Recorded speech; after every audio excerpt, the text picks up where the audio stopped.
Olá para todos, a paz do Senhor.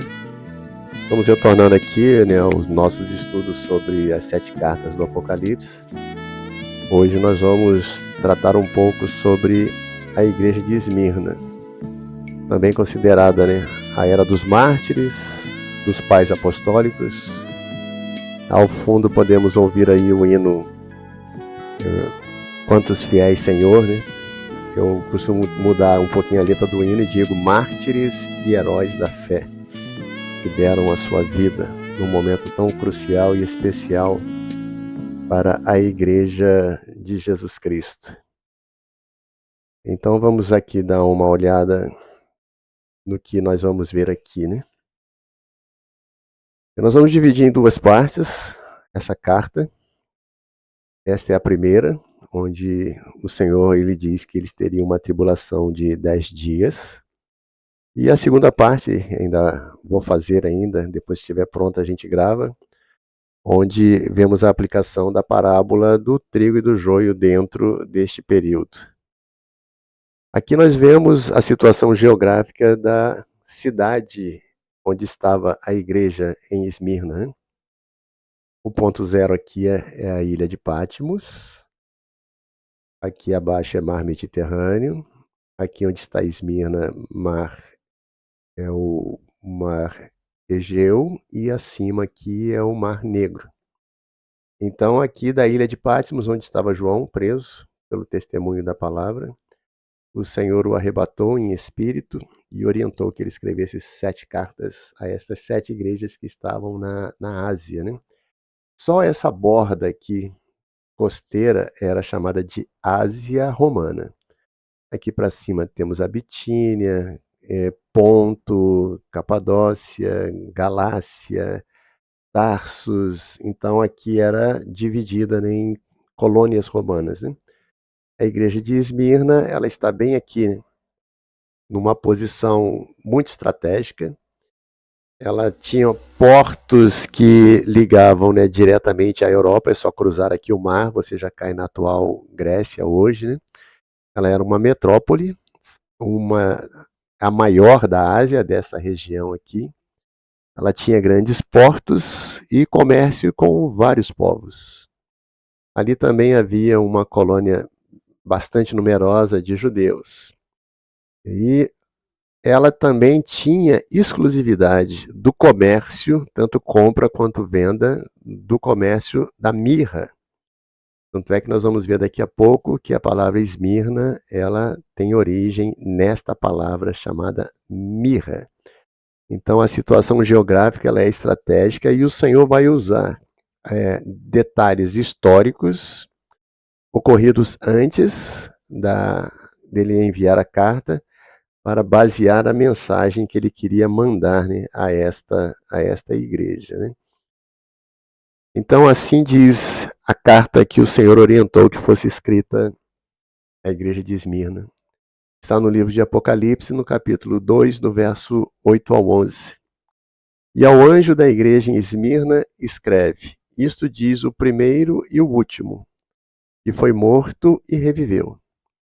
Eu conheço as tuas obras e tribulação e pobreza, mas tu és rico, e a blasfêmia dos que dizem judeus e não são, mas são a sinagoga de Satanás. Nada tema das coisas que há de padecer. Eis que o diabo lançará alguns de vós na prisão para que sejais tentados, e tereis uma tribulação de 10 dias. Ser fiel até a morte, e dar-te-ei a coroa da vida. Quem tem ouvidos, ouça o que o Espírito diz às igrejas. O que vencer não receberá o dano da segunda morte. Essas partes que estão negritadas em vermelho, ou acesas aqui em vermelho, elas trazem alguns detalhes bastante interessantes sobre a geografia e a história do local. Aquilo que estava acontecendo e o que o Senhor queria trazer a eles também como um alerta e como uma palavra de ânimo, de consolo. Por que o Senhor ele inicia a carta assim, o que foi morto e reviveu? Aqui tem uma explicação histórica. ao anjo da igreja em Esmirna, escreve isso. Isso diz o primeiro e o último. Cristo, ele é o primeiro, né? Na nossa vida, em primeiro lugar, o reino de Deus, a sua justiça. E quando não tiver mais ninguém ao nosso lado, o último que nunca vai nos abandonar é Cristo. E foi morto e reviveu.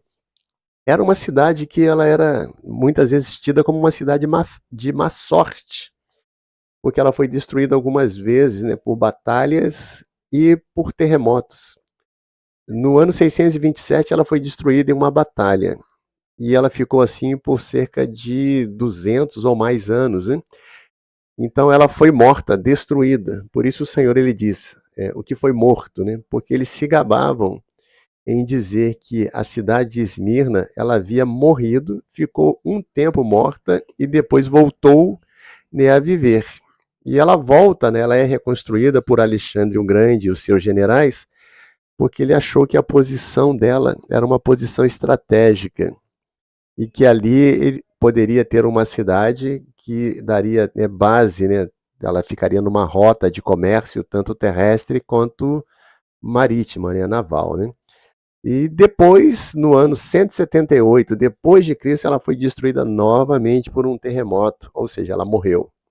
E ela foi reconstruída muito rapidamente, reviveu. Então eles se gabavam, tanto no passado distante, como no passado logo após, né? A carta que João escreve por orientação do Senhor, que ela morreu e ressuscitou. Por isso o Senhor, ele começa a carta assim, o que morreu e ressuscitou. A tribulação, né? O que era a tribulação? Era um tipo de tortura, nós vamos ver daqui a pouco, né?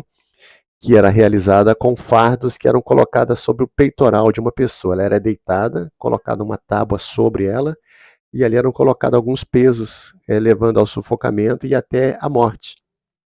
Então o Senhor aqui nessa carta, ele já coloca no mínimo 3 fardos que seriam colocados sobre esta igreja, né? A pobreza, a blasfêmia e as prisões. E ela passou por tudo isso. Foi sufocada, muitos morreram fisicamente, mas não sofreram o dano da segunda morte, né? Não sofrerão o dano da segunda morte, porque quando Cristo vier em glória para arrebatar a sua igreja, aqueles nossos irmãos que morreram em Cristo ressuscitarão. Nós que estivermos vivos, seremos transformados e juntamente com eles nos encontraremos com Cristo nas nuvens, né? Alguns outros fatos, né? Isso aqui já citei anteriormente, né? Que ela era marcada por catástrofes, terremotos, inundações, e ela foi destruída por guerras e terremotos, ou seja, morreu. E ao ser reconstruída, eles entendiam que ressuscitou ou reviveu, né? Então eles se gabavam disto. Então Cristo vai dizer: o que foi morto foi ele. Cristo é que foi morto na cruz do Calvário pelos nossos pecados, pelas nossas iniquidades. E ao terceiro dia reviveu e vivo está. Hoje, Esmirna é um montão de pedras que estão ali como um sinal de que ela voltou a morrer e está lá como um monturo, né, de pedras, né? Então, Cristo, ele é o primeiro. No grego aqui é protos, que é o primeiro em tempo, lugar, ordem, importância. Ele é o modelo original, né? O molde, né? Então, por isso Paulo diz, né, sede meus imitadores como eu sou de Cristo. O protos na vida de Paulo era Cristo. Na nossa vida também, o nosso modelo deve ser Cristo. Um dos primeiros livros que eu li quando eu me converti, e ele marcou muito a minha vida, ele dizia, em seus passos, o que faria Jesus? Ele nos leva, né, assim, eu não lembro nem quem é o autor, depois eu vou procurar. Ele nos levava a meditar, né, se Cristo realmente ele era o nosso protos, o nosso modelo original. Antes de tomarmos qualquer decisão, nós deveríamos pensar, Cristo agiria assim? É assim que ele gostaria que nós agíssemos? E escatos, né, último, o último em estado, por último, também corresponde, né, ao protos, o alfa, escatos, né, o ômega, o primeiro e o último. Cristo, ele é tudo em nossas vidas, né? Ele é o início, ele é o meio e ele é o fim. Então, quando Cristo ele fala à igreja, o que foi morto e reviveu, ele estava dizendo para aqueles irmãos que estavam ali: eu sou aquele que foi morto. e reviveu. Essa cidade aí foi morta, está viva por enquanto, mas depois, historicamente, ela será destruída, né? Hoje é uma outra cidade que foi construída sobre, né? Na realidade, parte ao lado, né? A mirra, de onde vem, né, o nome Esmirna, né? Existem vários tipos de árvores e plantas. Nós fazemos até confusão, porque no Brasil existem vários tipos de arbustos que são chamados de mirra. Na realidade, eles são uma espécie de boldo. Então, existem várias plantas, vários tipos de onde são extraídas, né, a mirra, que ela tem propriedades espetaculares, né, para a pele, né, para o cabelo, para o corpo. Então, ela evita, né, ela é um remédio na realidade, né, ela é também antiviral, antifúngico, anti-inflamatório, é bom para a pele, né. Ela cresce em condições adversas sobre terrenos rochosos. Nós vamos ver no próximo slide, né. Ela vem do hebraico, a palavra em hebraico está escrito aqui, né, mor, que significa amargo. Ela também tem sabor amargo, agradavelmente aromática. Ela é uma goma que no início, quando ela é extraída, né, ela tem um tom amarelado ou marrom amarelado, e ela é obtida de várias árvores. Nós vamos ver aqui no próximo slide já. Eu já vou pular aqui, tá? Mas fica aí para você ler. Então, do grego, né, Esmirna, está aqui em cima, que significa mirra. A interpretação pode ser amargura, aflição. Então, ela está relacionada também, né, àqueles 3 presentes, um dos 3 presentes que Jesus recebeu quando foi visitado pelos sábios que vieram do Oriente, né, trazendo ouro, incenso e mirra, mostrando que Jesus seria o Rei da Glória. O incenso ele seria oferecido, né, como incenso agradável a Deus, e a mirra falando do sofrimento que Cristo iria passar.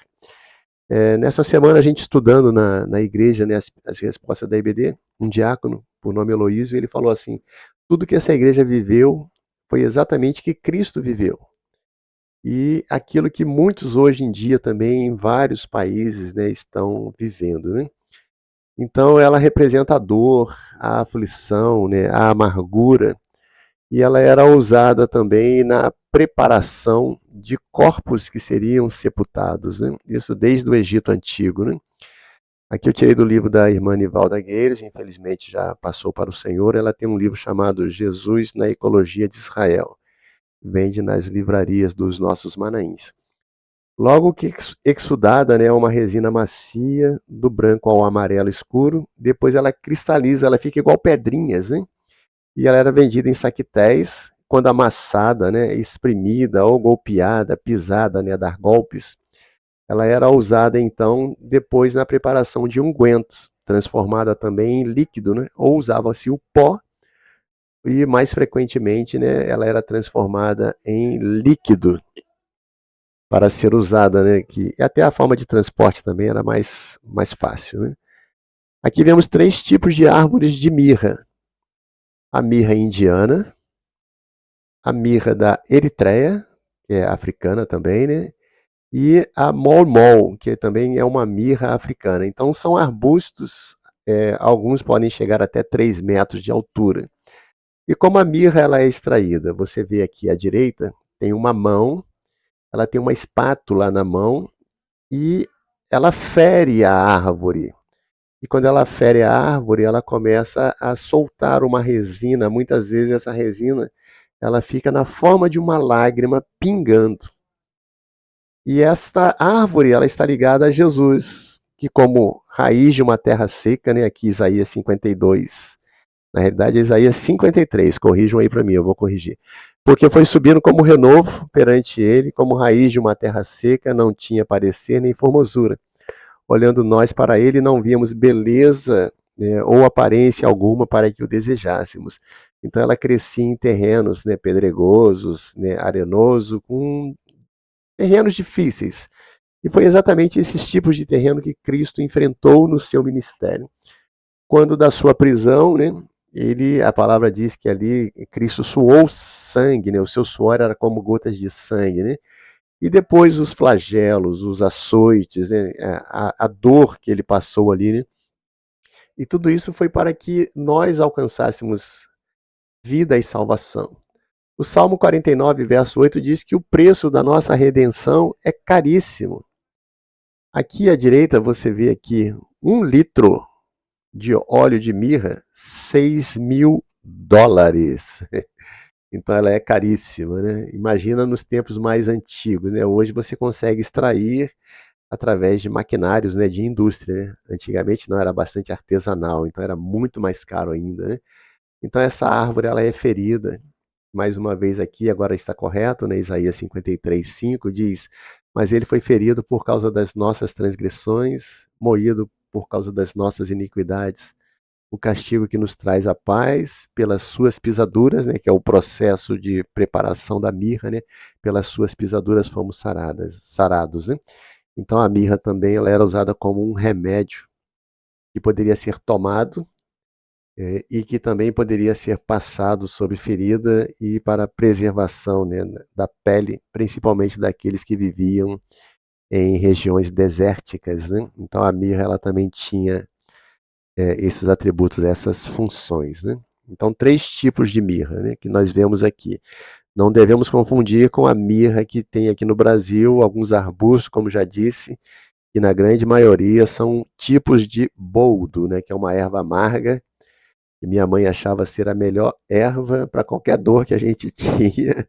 Quando era dor no estômago, problema de fígado, era erva milagrosa, né? Minha mãe gostava muito da gente, queria que nós fôssemos curados rápidos, né?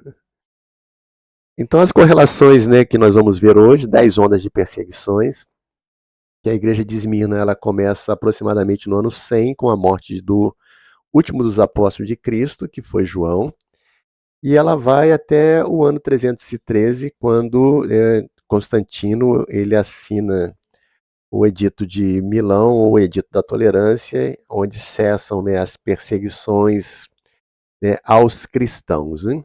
Então aqui à esquerda vocês vão ver aqui 10 fortes ondas de perseguições que seriam os 10 dias de tribulação, né? Nós vamos ver cada um deles daqui a pouco também, né? Então, Nero, Domiciano, Trajano, Aurélio Antônio, Sétimo Severo, Maximiano, Décio, Valeriano, Aureliano, Diocleciano, né? Ela é também, né, a era dos pais apostólicos, isso vai ser no próximo vídeo, né? Quando vamos comparar a parábola do trigo e do joio, quando o joio, né, ele vai ser lançado no meio da igreja, porque dormindo os homens, ou seja, passaram todos os apóstolos, né? O último a dormir foi João, né? Então Paulo ele já alertava a Timóteo que nesses dias, né, viria um tempo em que não suportariam mais a sã doutrina, que é o trigo. E, mais tendo comichão nos ouvidos, amontoariam, né, para si doutores conforme as suas próprias concupiscências e desviariam a muitos da verdade, voltando-se às fábulas. Então, aqui alguns dos pais apostólicos, né, ou pais da igreja, né, Clemente de Roma, Inácio de Antioquia, Papias de Herápolis, Policarpo de Esmirna, o Didaquê, né, que foi um livro, um tratado, né, sobre algumas doutrinas do cristianismo, algumas epístolas que elas circulavam também nesse segundo século, né, que era a Epístola de Barnabé. Para muitos era até um livro inspirado, mas depois ele saiu da relação, né? Nesse período aqui vamos ver também mais à frente o martírio de Policarpo e a segunda carta de Clemente, que eram documentos que eram lidos e que infelizmente neste meio aí algumas heresias, o joio, ele passou a ser plantado depois que dormiram os homens. A operação do Espírito, Isaías 11:2, o Espírito de sabedoria seria dado em especial a esta igreja, né, para que ela tivesse sabedoria para diferenciar o trigo do joio e sabedoria também para viver num momento tão delicado de duras provas e perseguições. Então, tribulação, aqui vocês veem, né, um homem deitado sobre o seu corpo uma tábua, e uma pessoa colocando alguns fardos sobre ele. O significado de tribulação é exatamente este: é colocar fardos sobre uma pessoa. Era uma forma de tortura que começou a ser usada lá no primeiro século e depois foi aperfeiçoada na Idade Média, em especial na Santa Inquisição, né? Onde muitos foram mortos desta forma, né? Mas o Senhor já dizia lá, né, em Apocalipse 2:24, que ele não poria outra carga sobre a igreja, né? Já passou uma dura prova, né, na era de Esmirna, e ela não sofreria mais desta forma, né? Então, a era dos mártires, né? Vamos aqui, então, às perseguições, né? Esta muitos não levam em consideração e nem colocam como se fosse a primeira, né? Porque nós vamos falar aqui em ordem cronológica, né? Cláudio, né, do ano 41 a 54, foi imperador romano. Ele foi o primeiro imperador a desencadear uma perseguição contra os cristãos, porque ele via os cristãos como uma seita judaica. Porque muitos dos primeiros cristãos eram judeus. Jesus era judeu, ele fala isso à mulher samaritana, né? A salvação vem do judeu. A mulher samaritana fala: sendo tu judeu, como pede águas a mim, que sou samaritana. Então nós vemos aqui, né, que Cláudio, ele desencadeou uma perseguição, expulsou os judeus de Roma, dentre eles alguns cristãos. Aqui em Atos 18:2, achando um certo judeu por nome Áquila, natural do Ponto, que fica ao lado da Bitínia, né, hoje ao norte da Turquia, que havia pouco tinha vindo da Itália, e Priscila, sua mulher, pois Cláudio, esse cidadão que estamos vendo aqui, o busto dele à esquerda, tinha mandado que todos os judeus saíssem de Roma. Então houve ali uma perseguição contra os cristãos, porque eram considerados uma seita judaica. Mas é considerada, né, a primeira grande perseguição, a perseguição de Nero, que para mim ainda está dentro do período de Éfeso. Bem que antes de 67 aqui, muitos dos apóstolos, né, já haviam sido martirizados, né? Então Nero, né, quando ele coloca fogo em Roma, um incêndio que durou 9 dias, ele determinou e ordenou culpar os cristãos pelo incêndio. Sob o seu governo foram mortos, né, o apóstolo Paulo, Erasto, que era mordomo da cidade de Coríntio, Aristarco, né, um macedônico, Trófimo, um efésio convertido por Paulo e colaborador de Paulo, José, comumente chamado de Barsabás, e Ananias, bispo de Damasco. Eu recomendo a vocês, vai estar depois lá na bibliografia, a leitura de alguns livros, né? Dentre eles, né, Os Heróis da Fé, né? Nós vamos ver alguns livros depois lá no finalzinho, eu vou deixar para vocês. Façam um esforço, né? E adquiram alguns, né? Não confie em tudo que a internet fala, não, tá? A internet, infelizmente, às vezes tem algumas mudanças. Mas os livros de autores renomados é o que nós devemos buscar, né? Então, o que vocês estão vendo aqui foram retirados de livros, tá? A segunda tribulação, Domiciano, a partir do ano 81, muitos foram mortos e ele orientou que nenhum cristão levado a tribunal fosse isento de punição, a não ser que renunciasse à sua religião. Eles tinham que declarar publicamente, amaldiçoar a Cristo, declarar que não eram cristãos para fugir, né, da pena capital, né? Então ele já havia feito ali, né, uma promulgação e nenhum cristão seria isento de punição, a não ser que renunciasse, né, à sua religião. Depois dele, Trajano, a partir do ano 108, aqui nós vemos à direita, né, Inácio de Antioquia, que foi martirizado nesse período. Agora, né, isso aqui são palavras de Inácio, né? Agora começo a ser discípulo. Não me preocupo com coisa alguma visível ou invisível, para poder apenas ganhar a Cristo. Que fogo e cruz, companhia de animais selvagens, quebra de ossos, dilaceração de membros, o triturar de todo o corpo e toda a malignidade do diabo caiam sobre mim. Vejam aqui como os cristãos eles sofriam, né? E assim seja, para que eu possa ganhar a Cristo Jesus. Mesmo quando foi condenado a ser lançado às feras, tal era o seu desejo ardente de sofrer que ele disse ao ouvir os leões rugindo: Eu sou o trigo, olha a parábola do trigo e do joio, né? Eu sou o trigo de Cristo. Serei triturado pelos dentes dos animais selvagens, para que eu possa ser encontrado puro, né? Quando você é triturado como trigo, dentro há um mistério, né, que é a fé, que não nos deixa renunciar mesmo diante de animais, feras e as feras piores, né, que eram os imperadores que desencadearam essas perseguições, né? Nesse período também, né, Trajano, né, ele tinha um oficial, um governador da Bitínia, aquela mesma Bitínia que Paulo cita lá em Atos capítulo 16, ele tinha intenção de evangelizar na Bitínia e o Senhor deu uma revelação para que ele passasse a Macedônia, porque lá havia um grito de socorro, né? Passa a Macedônia e ajuda-nos, né? Ele era governador da Bitínia e do Ponto, que era a região à direita, né, da Bitínia. Ele mandou uma carta ao imperador Trajano. Eu vou ler aqui para vocês, né? Mas depois é só vocês pararem também aí, né? Dar um pause no vídeo e vocês poderão ler. Saúde. É meu costume usual, Senhor, consultá-lo em todas as coisas das quais tenho qualquer dúvida. Pois quem pode melhor dirigir o meu julgamento e a minha hesitação, ou instruir o meu entendimento em sua ignorância? Eu nunca tive chance de estar presente em qualquer julgamento de cristão antes de chegar a esta província.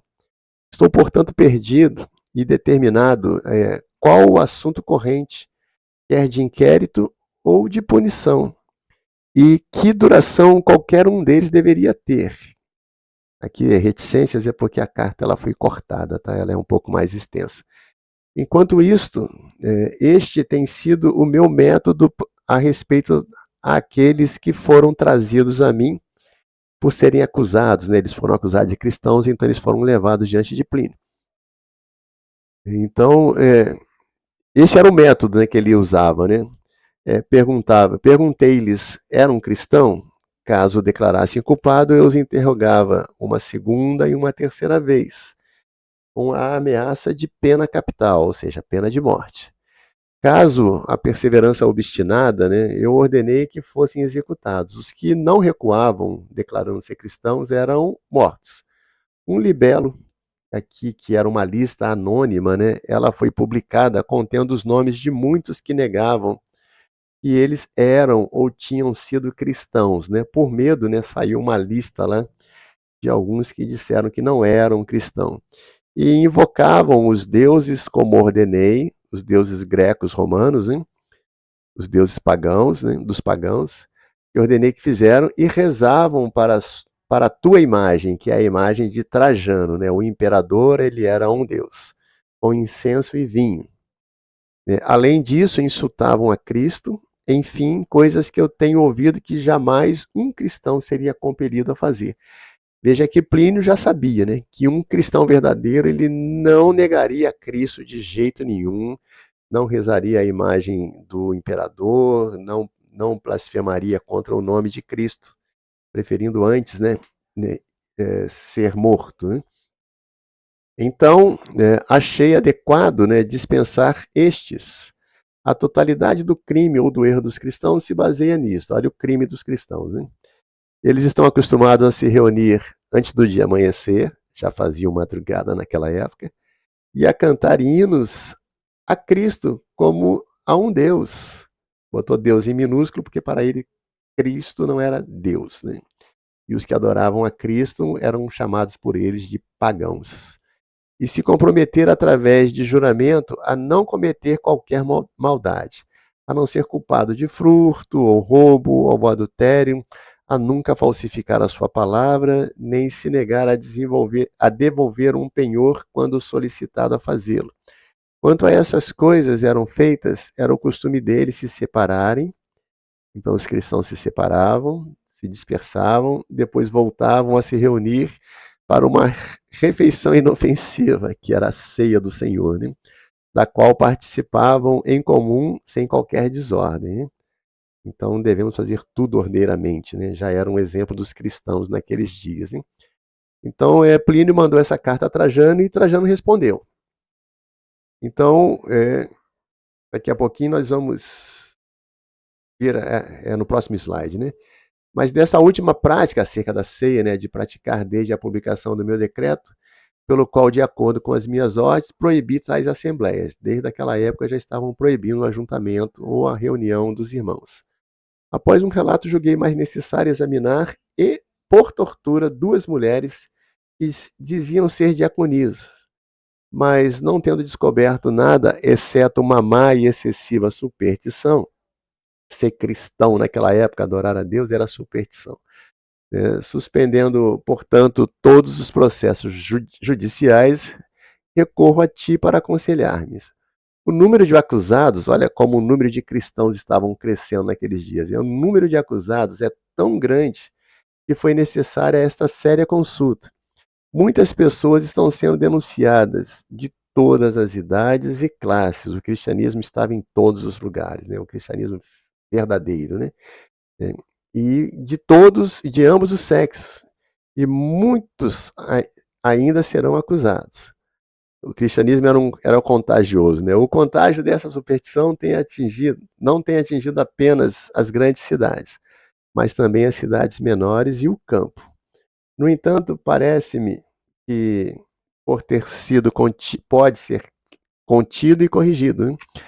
É certo que os templos pagãos, eles estavam sendo abandonados, né? Eles começaram a ser frequentados novamente. Infelizmente, muitos estavam voltando, né, para o paganismo, né?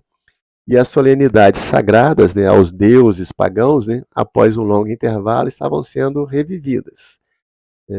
Vítimas para os sacrifícios, havia uma orientação, né, para se comprar no açougue sem perguntar a procedência. Mas em Atos capítulo 15 também fala para não comer da carne sufocada, nem do que era oferecido a ídolos, né? Abster-se do sangue, do sufocado, né, que era oferecido a ídolos, né? E da prostituição. Então, as vítimas para o sacrifício, da mesma forma, têm sido trazidas de todos os lugares, embora ainda haja poucos compradores. Daí podemos facilmente imaginar que o número daqueles que podem ser recuperados, se o perdão for concedido àqueles que se arrependem. Se arrepender significava negar a Cristo, né? Agora sim, vamos à carta de resposta de Trajano a Plínio, né?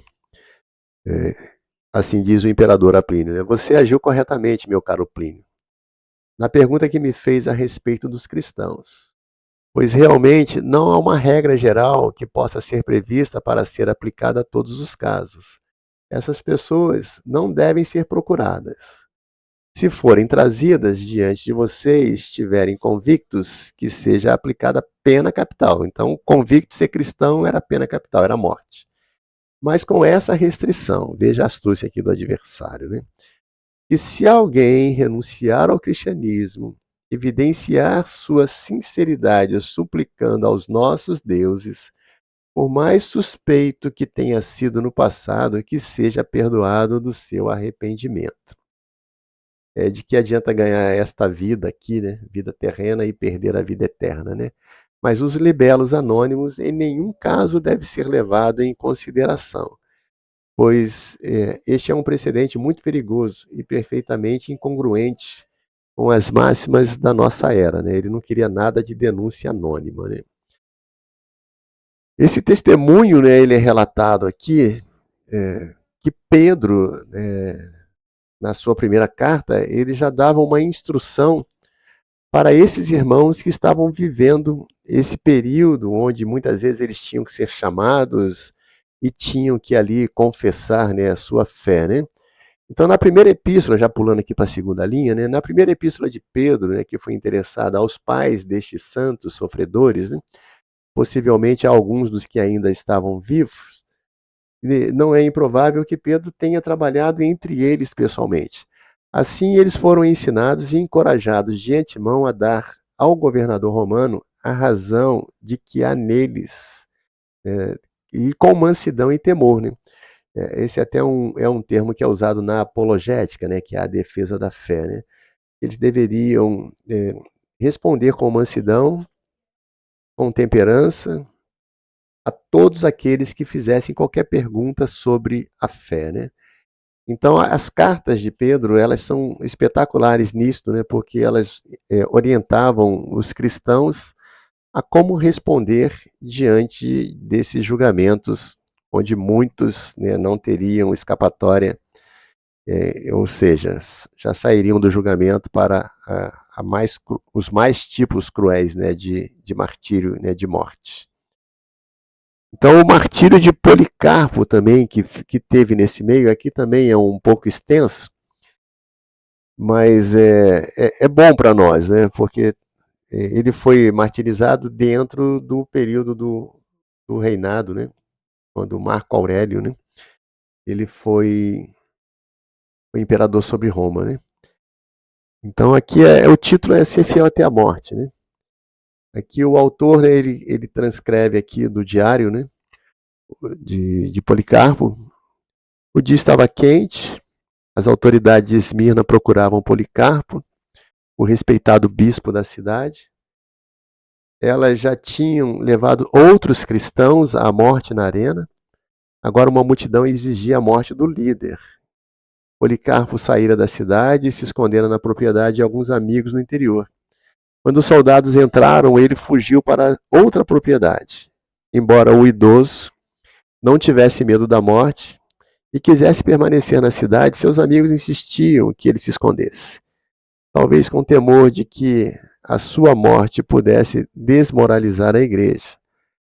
Se esse era o caso, estavam completamente, né, equivocados. Quando os soldados alcançaram, né, a primeira fazenda, torturaram um menino escravo para que revelasse o paradeiro de Policarpo. Assim, apressaram-se, bem armado, para prender o bispo. Embora tivesse tempo para escapar, o bispo se recusou a agir assim. Que a vontade de Deus seja feita. Decidiu, em vez de fugir, deu as boas-vindas aos seus captores, ofereceu-lhes comida, pediu permissão para passar um momento sozinho em oração. Policarpo orou durante 2 horas. Alguns dos que ali estavam com a finalidade de prendê-lo pareciam arrependidos por prender um homem tão simpático. No caminho de volta a Esmirna, o chefe da guarda tentou argumentar com Policarpo que problema há em dizer César é Senhor e acender incenso? Ou seja, se ele declarasse que César Trajano ali, né, Marco Aurélio nesse caso, né, fosse Senhor, né, Deus, e queimar incenso, né, ao imperador, ele seria livre. Né? Policarpo calmamente disse que não faria isso. As autoridades romanas desenvolveram, né, a ideia de que o espírito, né, ou o gênio do imperador César era divino. A maioria dos romanos, por causa do seu panteão, que são todos os deuses, né, todos, e teão vem de theos, Deus, né? Não tinha problema em prestar um culto ao imperador, pois entendia a situação como uma questão de lealdade nacional. Porém, os cristãos sabiam que isso era idolatria, e na realidade, os cristãos já têm um Deus, já têm um rei, que é Cristo, e não César, né? Pelo fato de os cristãos se recusarem, né, a adorar o imperador ou a outros deuses de Roma, e a adorar a Cristo de maneira silenciosa e secreta em seus lares, a maioria das pessoas achavam que eles não tinham fé. Fora com os ateus, era assim que gritavam, né, para os cristãos. Né? Eles não tinham deuses romanos, então eles eram ateus. E gritavam os habitantes de Esmirna enquanto buscavam os cristãos para prendê-los. Como sabiam, né, apenas que os cristãos não participavam de muitos festivais pagãos e não ofereciam os sacrifícios comuns, a multidão atacava o grupo considerado ímpio e sem pátria. Então Policarpo entrou em uma arena cheia de pessoas enfurecidas. O procônsul romano parecia respeitar a idade do bispo, como Pilatos queria evitar uma cena horrível, se fosse possível. Se Policarpo apenas oferecesse um sacrifício, todos poderiam ir para casa. Respeito a sua idade, velho homem, implorou o procônsul. Jure pela fidelidade de César. Mude de ideia. Diga, fora com os ateus. Ateus aqui eram os cristãos. O procônsul, obviamente, queria que Policarpo salvasse a vida ao separar-se daqueles ateus, nós, os cristãos. E ele, porém, simplesmente olhou para a multidão zombadora, levantou a mão em direção deles e disse, apontando para os verdadeiros ateus, né? Fora com os ateus, aqueles que estavam na plateia, né? Para matá-lo, né? O procônsul tentou outra vez, faça juramento e eu o libertarei, amaldiçoe a Cristo. O bispo se manteve firmemente. Este é um dito maravilhoso, né? Então Policarpo vai dizer, né? Por 86 anos servi a Cristo. Ele nunca me fez qualquer mal. Como poderia blasfemar contra o meu rei que me salvou? A tradição diz que Policarpo estudou com o apóstolo João. Se isso foi realmente verdade, ele era provavelmente o último elo vivo com a Igreja Apostólica. Há cerca de 40 anos antes, quando Policarpo começou seu ministério como bispo, Inácio, um dos pais da igreja, escreveu a ele uma carta especial. Policarpo escreveu do seu próprio punho, né, uma carta aos filipenses. Embora não seja especialmente brilhante e original, essa carta fala sobre as verdades que ele aprendeu com seus mestres. Policarpo não fazia exegese, que é o estudo, né, de texto, extrair do texto do Antigo Testamento, né? Mas como estudioso cristão, como cristão posteriores, né, mas citava os apóstolos e outros líderes da igreja para exortar os filipenses, né? Exortar aqui tem o sentido de incentivar, animar, estimular. Exortar não significa somente chamar a atenção. Cerca de um ano antes do martírio de Policarpo, foi a Roma, para acertar algumas diferenças quanto à data da Páscoa com o bispo daquela cidade. Uma história que diz que, nessa cidade, ele debateu com um herege, Marcião. É muito interessante também ler o que escreveu Marcião sobre, né, a igreja, né? A quem chamava, né, Marcião, ele chamava de o primogênito de Satanás.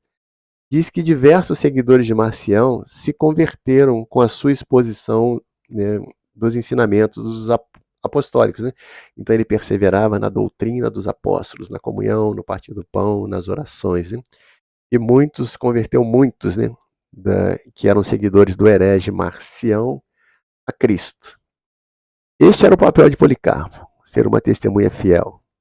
Líderes posteriores apresentariam saídas criativas diante de situações em constante mutação, mas a era de Policarpo requeria apenas fidelidade. Era aqui tem que estar com letra maiúscula, né? Porque era aqui não é verbo, era aqui é um período de tempo. Requeria apenas fidelidade, e ele foi fiel até a morte. Na arena, a argumentação continuava, o bispo e o procônsul. Em certo momento, Policarpo admoestou o seu inquiridor. Se você finge que não sabe quem sou, ouça bem, sou um cristão. Se você quer aprender sobre cristianismo, separe um dia e me conceda uma audiência.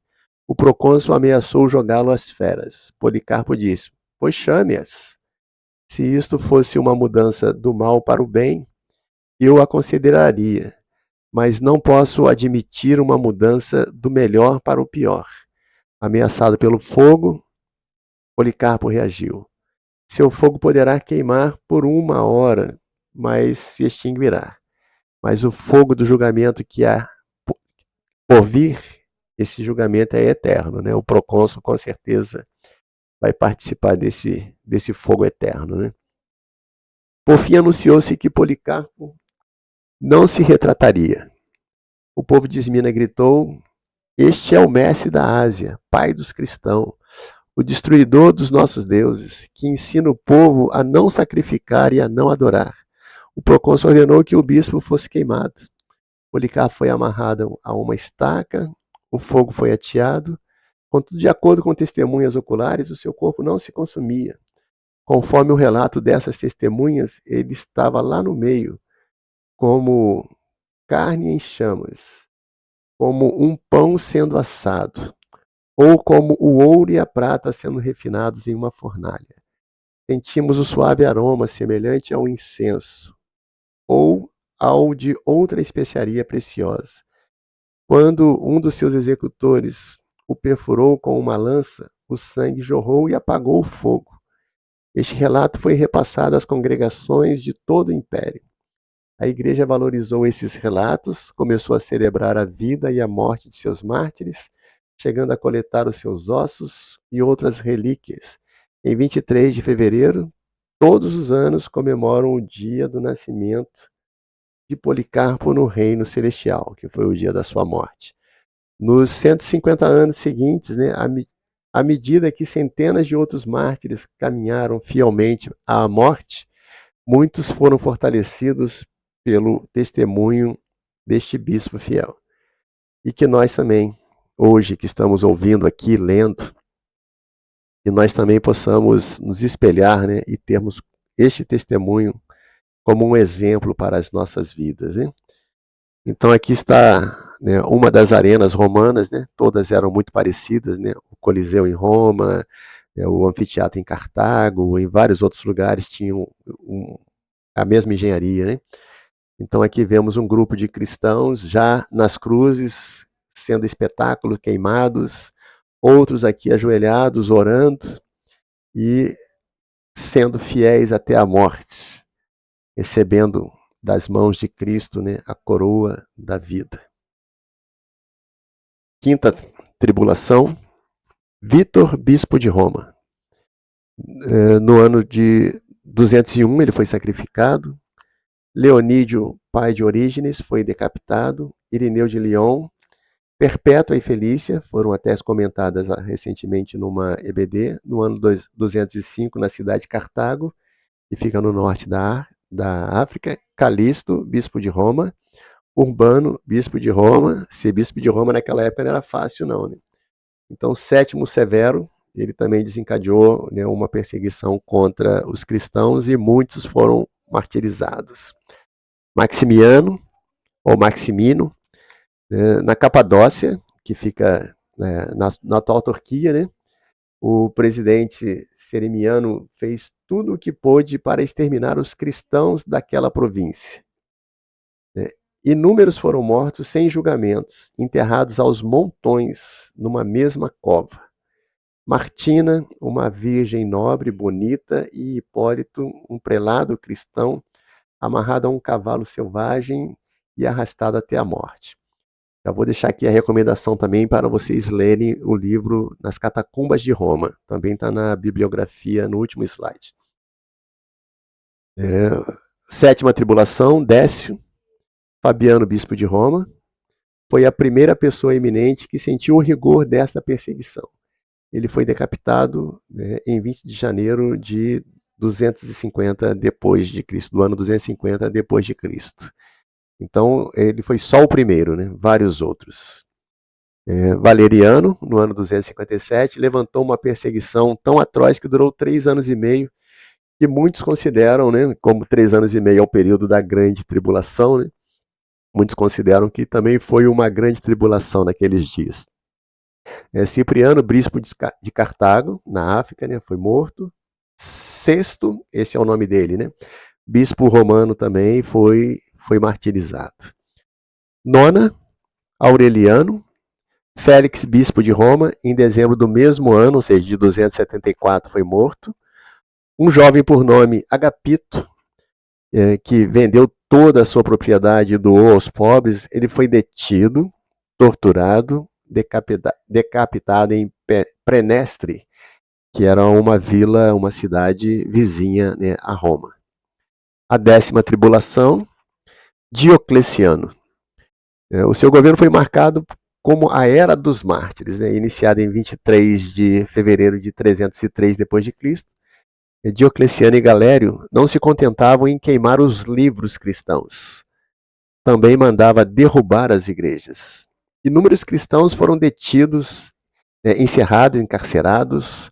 Logo ordenou um sacrifício em massa, não fazendo distinção de idade ou de século.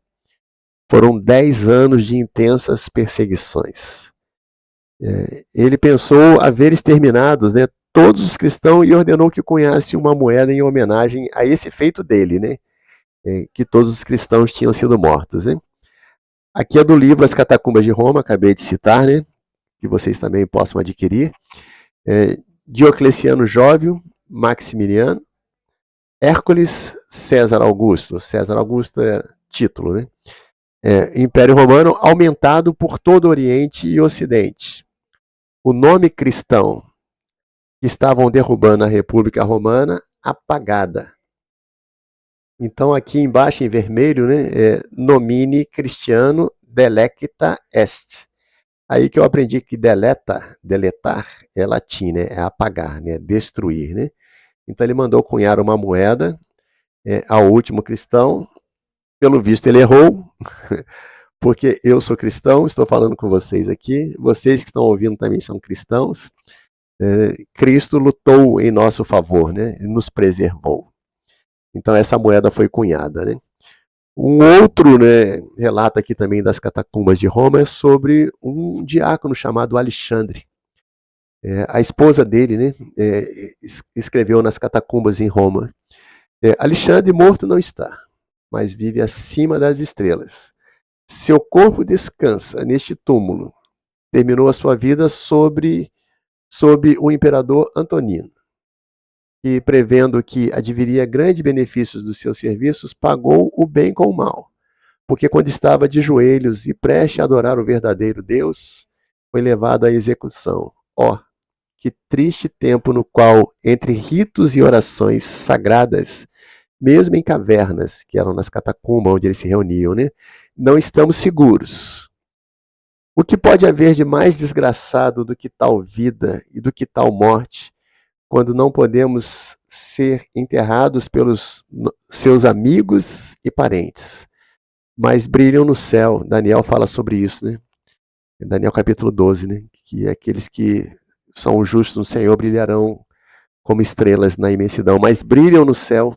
Quase não tem vivido quem tem vivido em tempos cristãos. Catacumba de Roma, página 81, 82. Estamos encerrando, né? Não somente isto, mas também nos gloriamos nas tribulações. Sabemos que a tribulação produz a paciência, e a paciência é a esperança, a experiência, a paciência é a experiência é a esperança. E a esperança não traz confusão. Contudo, o amor de Deus está derramado em nossos corações, pelo Espírito Santo que nos foi dado. Romanos 5, do verso 3 ao 5. Porque para mim o viver é Cristo, o morrer é ganho. Aos Filipenses capítulo 1, verso 21. Ser fiel até a morte, dar-te-ei a coroa da vida. Então Cristo estava oferecendo a eles, em troca da fidelidade, a coroa da vida. E também eles não sofreriam o dano da segunda morte. A primeira morte era certa, eles estavam vivendo, muitos ali morreram, mas não negaram a Cristo e receberam, né, das mãos do nosso Senhor a coroa da vida. Aqui está então a bibliografia, depois vocês podem pausar, né, e ler.